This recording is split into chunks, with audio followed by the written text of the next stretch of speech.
Okay. Hi, Amy. Great. Hi, Amy. I see Erica joined. Hi. We have a quorum. That's great. Excellent. Should we kick it off? Thank you for all attending this very special July 23rd board meeting. We'll call the meeting to order at 7:02. Dee Dee, would you do a roll call for us, please?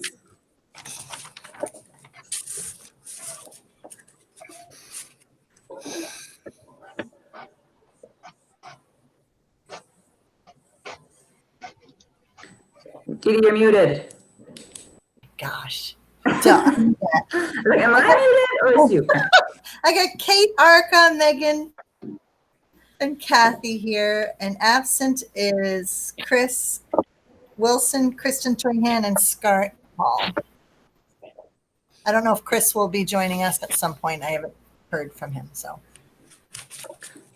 All right, yeah, Kristen said she might be able to call in depending on our service, so we'll see if she calls in. Well, great. I think at this point we can stand up to say the Pledge of Allegiance.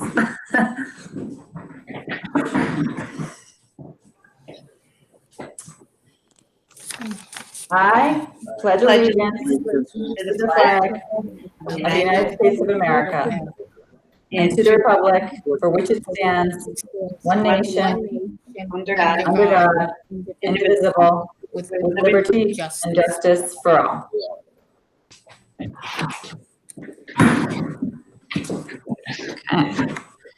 It's always one of the most interesting aspects of our meeting, moving around.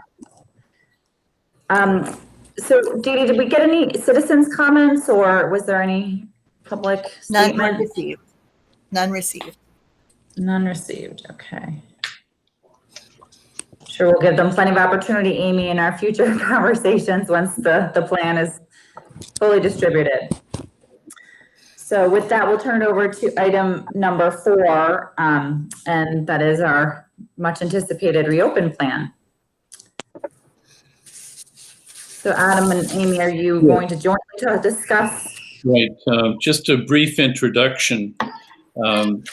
We are in the process of posting the plan and after this board meeting and setting up a link on our website, and it will have the minutes of the meetings that were held over the last 4 Tuesdays.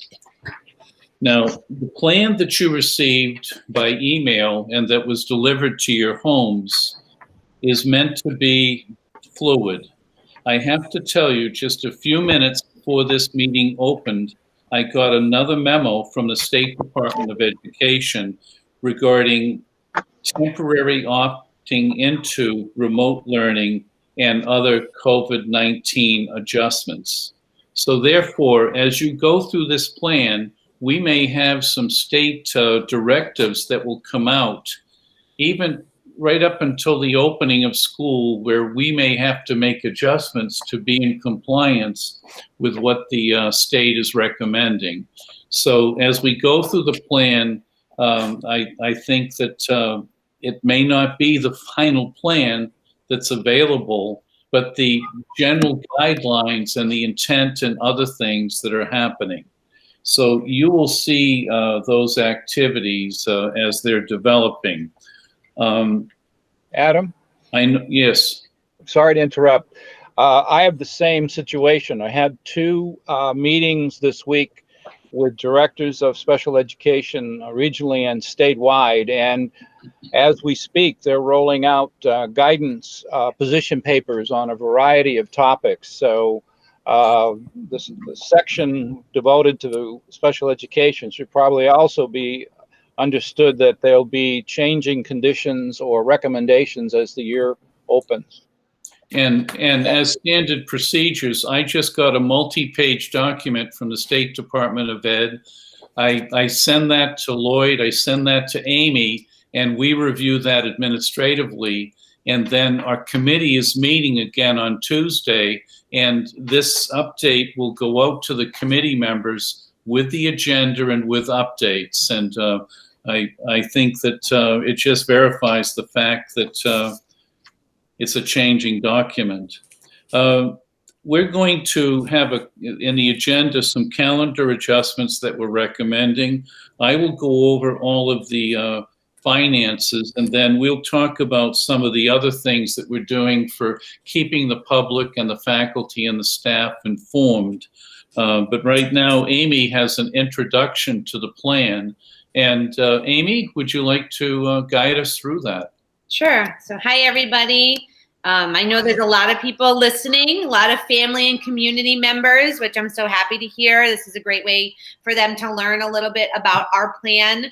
And as Mr. Burrows has said, it is a fluid plan. We've had to update multiple times in the past just 3 weeks, 3.5 weeks before now. Our deadline for submission is tomorrow. So with that being said, just know that when this plan goes out and up onto our website, I am going to link it as the Google document. So when changes are made, we'll see it in real time, because those things are going to be important, that they are changing in real time.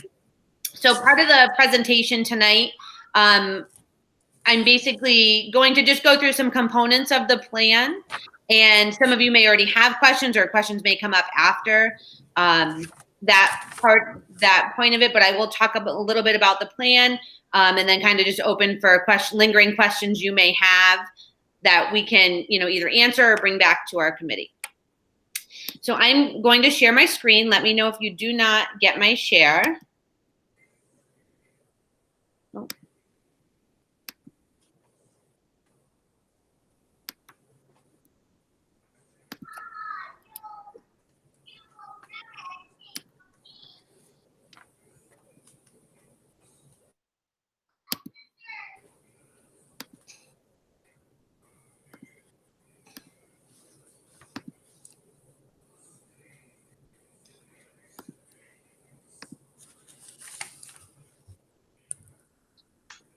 Can you see? Let's see. I just want to make sure I'm presenting.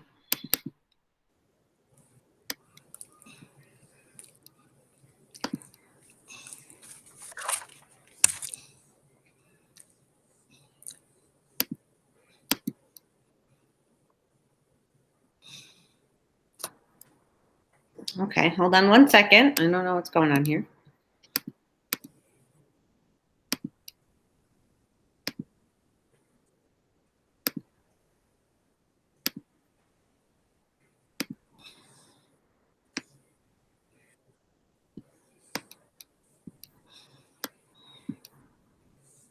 Can you see my document? Yep, I can. Not very big, but. Okay, let's see what happened here. It's kind of.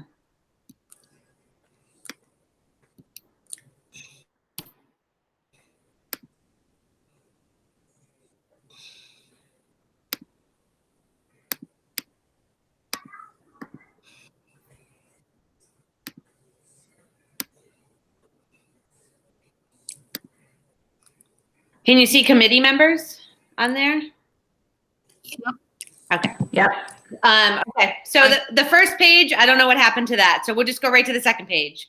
The second page is our committee members. So we had quite a group of people, all who had valuable input into our plan.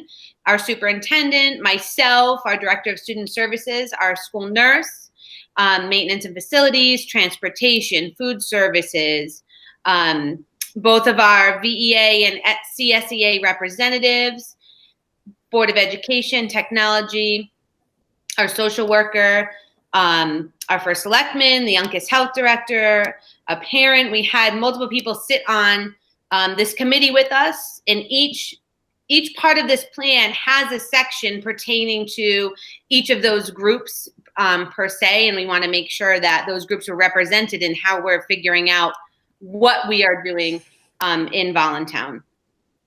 So one of the purposes that was part of this plan was we, as the state wants us to, open up full, safe, and appropriate. We want to make sure that we can have staff and students return. We want to make sure that it's safe and we're taking all the safeguards to them returning.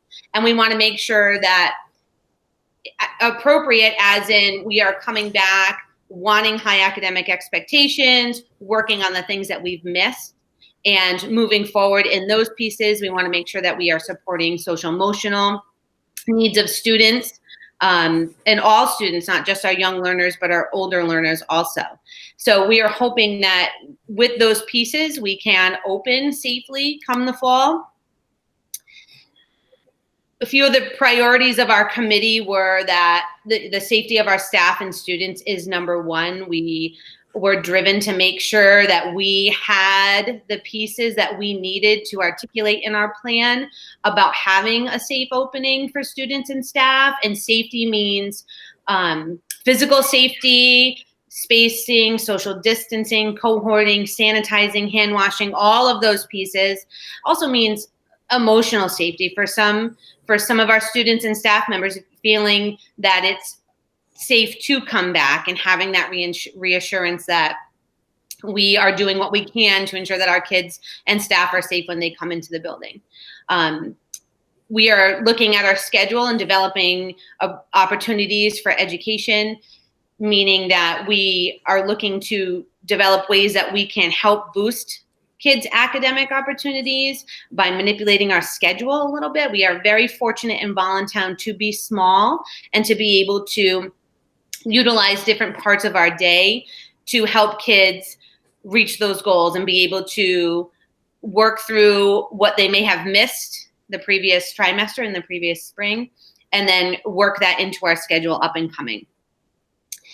We wanted to make sure that we were aware of social emotional well-being, students, family, and staff.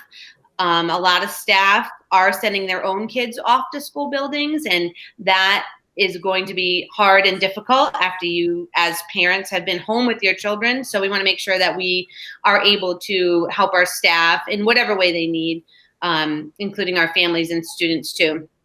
And so we are looking that we want to expect that our kids will achieve their grade level by the end of June. So we will be able to take this past trimester of distance learning and those pieces that we weren't able to get in, put those into our current programming coming up. And it's very important that our teachers and staff have time to be able to work together to figure out those missing pieces and move our kids forward as best as we can to the end of the year. So the state of Connecticut, there's a piece missing there. I don't know if you can see it. It seems to be going off my screen, but I'll just talk about it a little bit. The state of Connecticut put out guidelines for anybody who's listening out there that may not know this, and it was under the guise of Adapt, Advance, Achieve, and it's Connecticut's plan to learning and growing together. And in this plan that Governor Lamont and Education Commissioner Cardona have put out are some specifics to what school districts need to plan for. So in essence, what they need to plan for in-person, what they need to plan for a hybrid model, a remote track model, and then full distance learning. So there are pieces in the plan that the state of Connecticut has put out that we have had to adjust to and work with in our own plan. So one part of our plan is we have some student and staff expectations, as anybody would. Stay home if you're feeling ill. In the morning, a self-screening is required. So as parents or family members or caregivers, we will be asking that you self-screen and ask your children if they feel ill, and there'll be a little bit of a checklist and taking their temperature to make sure that they're feeling well enough to come in person.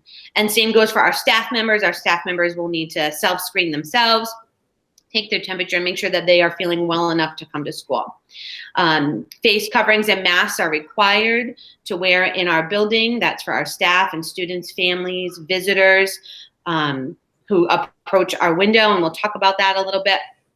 And then we will be going over and over and over frequent hand washing and sanitizing our hands, and different health check procedures for staff and students. So when we put this plan together, it was asked from the state of Connecticut to come up with 3 different models. So an in-person model that parents could choose if they felt comfortable enough to send their children back to school in person. A remote model, so if you were not comfortable about coming back to school just yet, you could choose the remote model, and we'll talk about that in a little bit. And then the model where it's not safe for us to come to school and we all will be distance learning together. So there were 3 different plans that the governor has asked that we put forward, and we have really worked on that and worked with the Uncas Health District and be able to help us realize what our plan will look like in accordance with health standards. So let me just jump down to, I don't know why my computer is not showing you what I have on there. I really wanted to show a couple components of this, but I will just talk about it in general then. So the 3 parts to our plan, the first part is in person, where students come, and if you have your packet at home, I'm really kind of going off page 12 and 13. So the first part of the plan is where students come in person, and they are, I'm going to stop sharing my screen now for all those viewers out there. This isn't working. Okay. Can you see me now? Yeah, okay. So there's an in-person, I will upload that also to the website when I go through uploading for all those who are listening. I will put up the brief presentation up there for anybody else to see. And as far as in-person learning goes, it's Monday through Friday. Children would come to school. We are fortunate that our cohorts are small and that we would be able to have small cohorts within their classrooms and with their classroom teacher. The second piece of the plan is the remote learning track. So if you, as a parent, decided that you were not comfortable just yet sending your child to school and you needed more time and you'd like them to still participate in what was happening at school, you would be able to participate in that track. So that's giving that flexibility for parents to make the decision if they like their child to come in person and they feel comfortable with that, or if they like their child to stay home and still access Voluntown's support and education. And with that being said, the state has put out a plan. It's called the State of Connecticut, the Learning Hub. And parents are able to access that in addition to having the supports from school and being able to do remote learning at home. For some families, it might be there have been questions about what's the difference between remote learning at home and homeschooling. And I think it's important to note that homeschooling is when you as the parent have decided that you prefer to branch out on your own and you would like to educate your children in the way that you wish to educate them. And that would be separation from what we would be doing at VES, but maybe you have a curriculum that a friend of yours really liked and you decided to homeschool your child. So homeschooling and remote track are 2 different things. Sometimes that gets a little confusing. So remote track is still through Voluntown, and then homeschooling is where you intend as a parent to come up with your own curriculum and provide that for your child. Distance learning is when we're all home and school can't open. So if we have children who are in person and remote learning and it's deemed that it's not safe for us to come to school, then we will all be distance learning together. So it should be pretty seamless, we're hoping. I'm sure there'll be some hiccups, but pretty seamless if we're in school, and then be able to move to distance learning if we have to close either short-term or long-term closure. How do you do? Okay. Good. So what I just described would be what it would be like if we were coming back in person full time, 100%. Our hybrid plan is our middle plan. So that is where if there's a minimal or, I'm sorry, not minimal, if there's community transmission of COVID-19. So 100% would be little or no transmission within the community, within our school, little to no, we would be green light, go. Minimal or moderate community transmission means that we will be reducing our population. And so for us, reducing our population, we will be reducing our preschool. So they will then not attend in person. And we will then be able to utilize those 2 classrooms. So preschool will go to remote learning. And then we will disperse some of our younger cohorts into our preschool classrooms in order to then separate them a little bit more. We will also take any of our larger cohorts and separate them, and they would be partaking in working through the remote learning track while they're teachers in the classroom. They would be working under the supervision of a paraprofessional in another area, but it's very dependent upon the numbers. So once we hear from families, families will receive a survey from me tomorrow. Once we hear from families, we'll know how many kids are actually going to come back for in-person and how many kids will be on remote track. And so that's kind of that numbers piece where we don't really know yet where everybody stands. So when we go from green to yellow, yellow is when we're going to heighten everything. It'll be enhanced cleaning. It'll be minimizing movement as much as we can in the hallways. It'll be continuing to postpone groups, gatherings, events. We will be actively preparing for distance learning at that point. So when we kind of go from green to yellow, we will be working more with our kids on preparing to move to distance learning in case we get into that zone where we have to be closed. And those, and for anybody listening, when you get the plan, you'll see those 3 categories in there, and you'll be able to look through them, and you'll be able to see the differences among those 3 pieces. And so as we talk about reopening,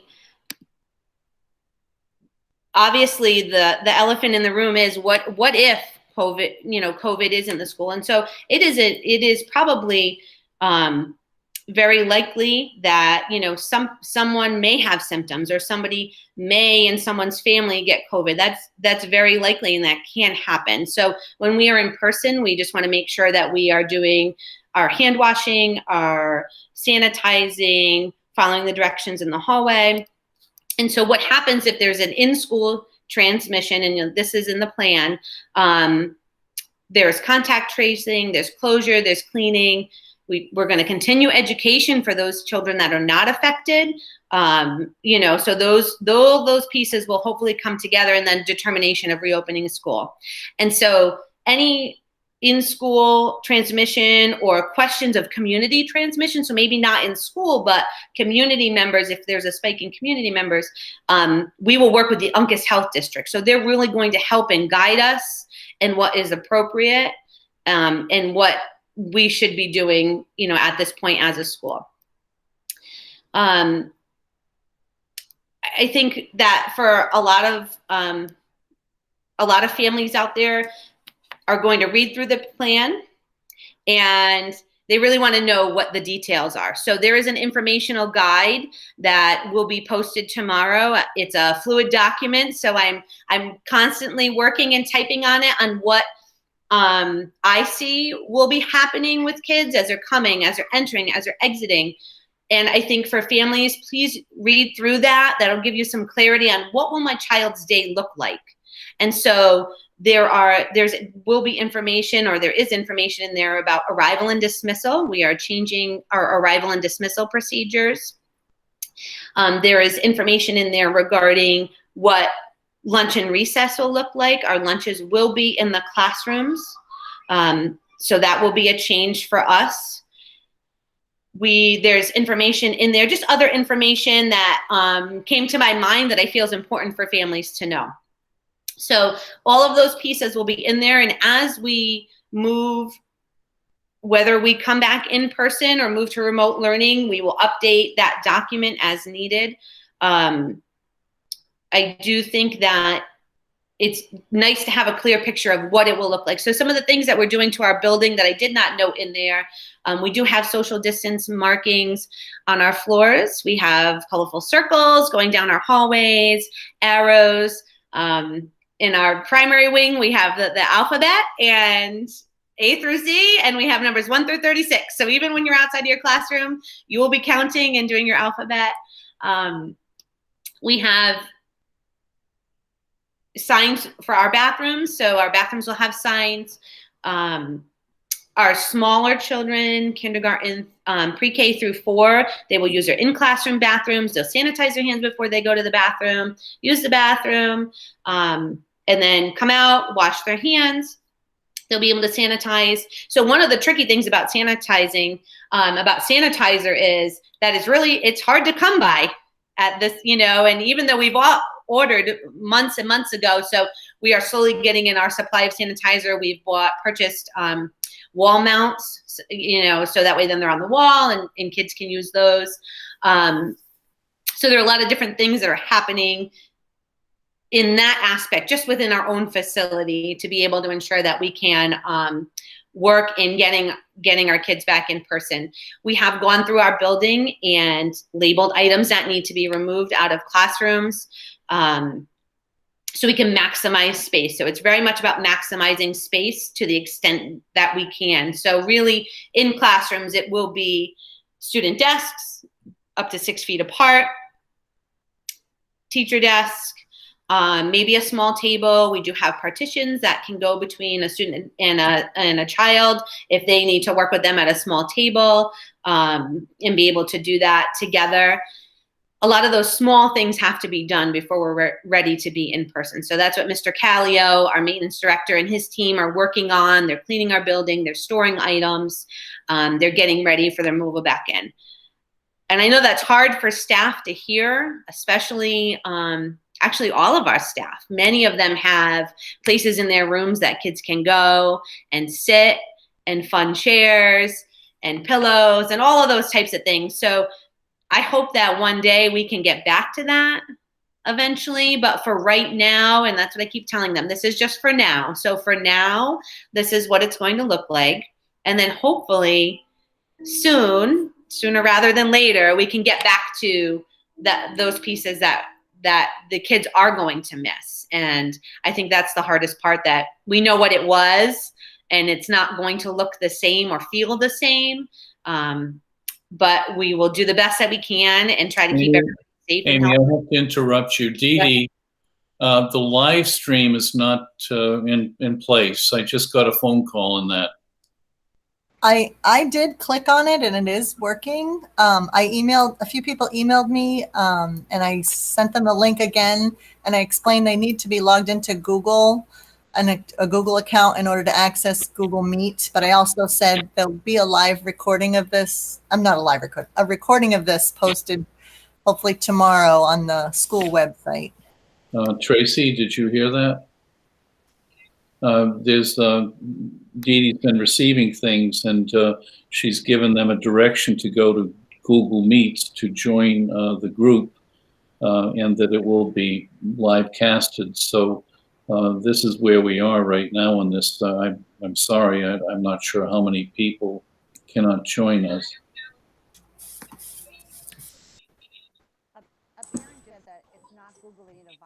Dee Dee, is it Google Meet they need to be on, or just logged into Google?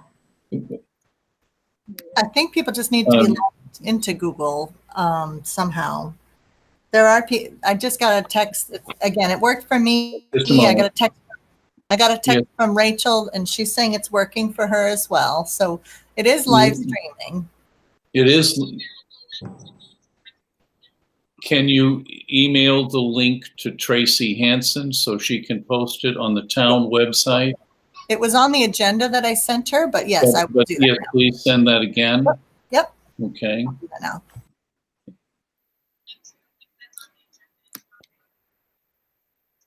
Well, she's going to resend the link to you, and you can post it on the website, and we can have people who will join us. And there are going to be opportunities for people to participate. Is there a phone link? Did we say there was no phone link, right? I researched it today, and I don't see a way that people can log in and listen that way. Again, this whole thing will be on YouTube tomorrow. Yes, but there's an issue with holding the meeting. And what was the issue with? Can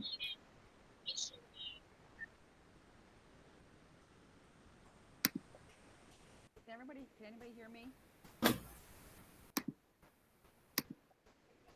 I think there might be confusion that maybe the public thought that they could ask questions during Okay. If all the public doesn't have access to the meeting, then there's a question about whether it's a legal meeting. So this is what we're reviewing. How many people have contacted you?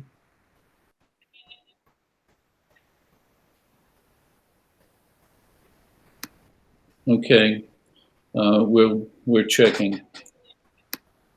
Okay. We're going to continue with the explanation, and if he can get on, get back. If he can't get on, get back to me, and we'll see what we can do, okay?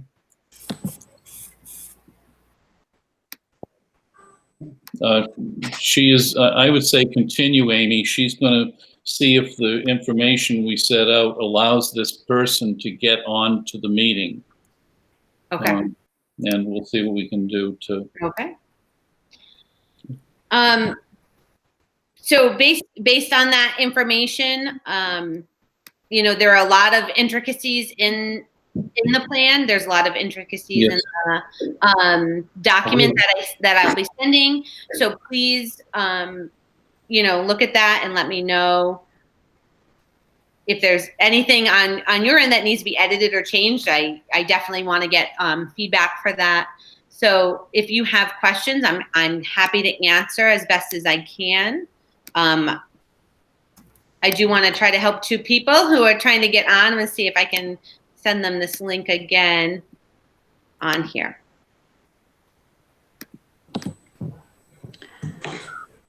People are logging into their VES school accounts to access it.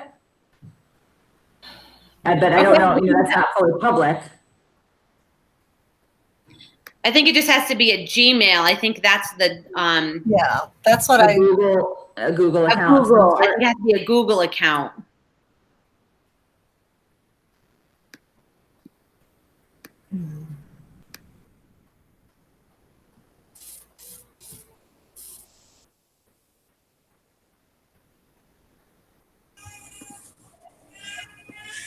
Adam, Rachel is asking permission to join the meeting. Beg your pardon? Rachel is asking to join the meeting. Are you okay with Yes, please. Yeah, please have her, because she might be able to do something. She was just trying to get through to me on the phone. Okay. And Tracy's calling back. Yes, hi. I've gotten feedback that people are using their Gmail Google account and it's saying it's not recognized, so they had to go through the school account. Doesn't recognize the organization of a regular Gmail account.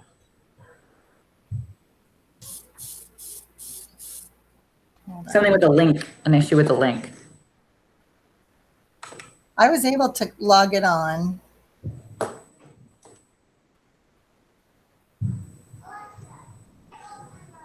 But of course, I'm logged into me.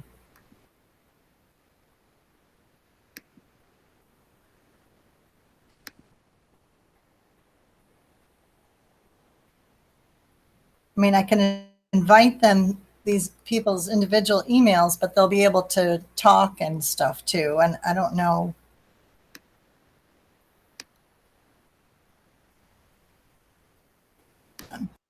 Okay. The issue here is the Board of Education voting on the plan, and in the directions, the plan is due to the state tomorrow. No matter what, we have to send a plan that the state will review. I'm talking Okay, there's Facebook, and there's a lot of people who are saying they just can't get into the meeting. Unless you have Google Meets. What is the town? Is this the same account as the town uses? Can you send us, can we put up a Zoom link through the town, and can you change that?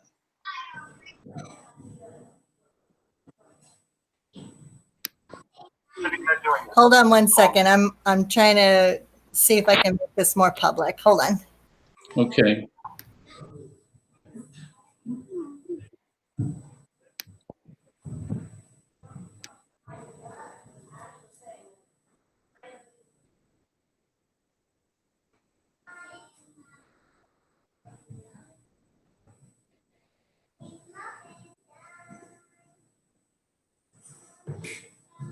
Sure.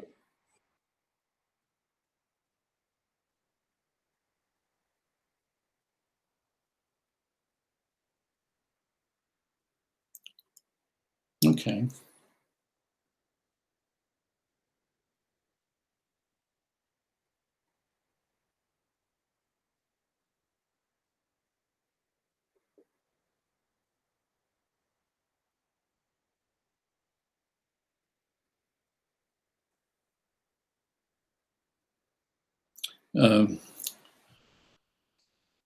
Okay, I need to check with Tracy, and I've requested that perhaps we could repost this under a Zoom meeting through the town website, correct?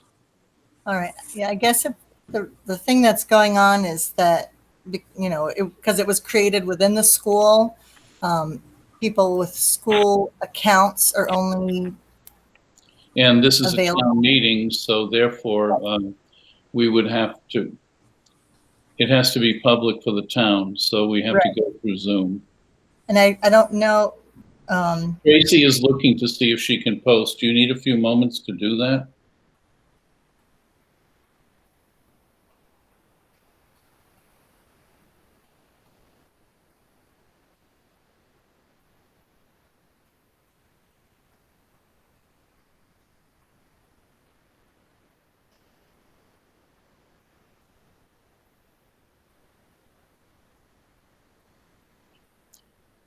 Yes, we could resend it. Dee Dee, what you're saying is she would have to resend this to the board, and then people could sign in and repost it on the town. So, Kate, it looks like we may need to take a 5-minute recess, and people would need to log off and then check the town link. And Dee Dee, Tracy will resend. Yes, Dee Dee, send Tracy a notice of this meeting, and she can reply to all with the town link for Zoom. Okay. Okay. So is she going to put it on Zoom then? And Kate. And everyone has access to Zoom here? I don't know Yes. if I do. I didn't log on from a school account. I can dial in on the phone. No, she's Yeah, been. probably. It would be I best. probably have a Zoom account. I could get Kathy, Frankie in. Just a moment. It's best.